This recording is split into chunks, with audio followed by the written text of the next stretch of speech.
La stabilité du caryotype au cours des cycles cellulaires. Une alternance de cycles produit les cellules somatiques. Toutes les cellules d'un être vivant pluricellulaire proviennent de divisions successives à partir de la cellule œuf originelle.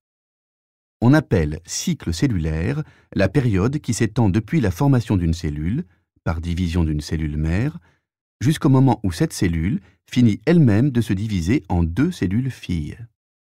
À l'intérieur d'un cycle, on distingue l'interphase, période pendant laquelle la cellule n'est pas en train de se diviser, et la mitose, qui correspond aux différentes étapes de la division.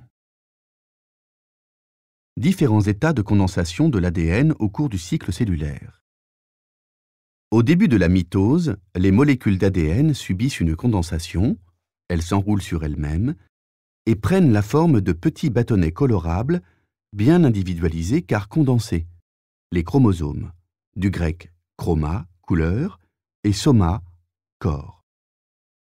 À la fin de la mitose, les chromosomes se décondensent et prennent un aspect diffus à l'intérieur du noyau cellulaire des cellules filles.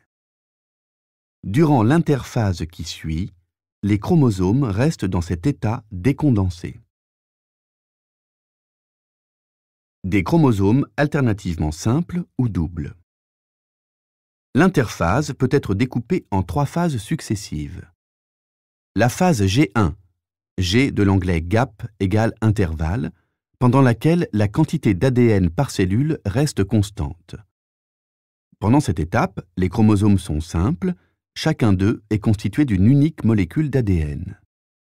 La phase S, S comme synthèse, est marquée par un doublement progressif de la quantité d'ADN à l'origine de la duplication des chromosomes. Pendant la phase G2, puis au début de la mitose, les chromosomes sont doubles, à 2 chromatides réunies au niveau du centromère, et la quantité d'ADN dans la cellule est stable, égale au double de celle de la phase G1. Au cours de la mitose, les 2 chromatides de chaque chromosome se séparent au niveau du centromère et les chromosomes redeviennent simples.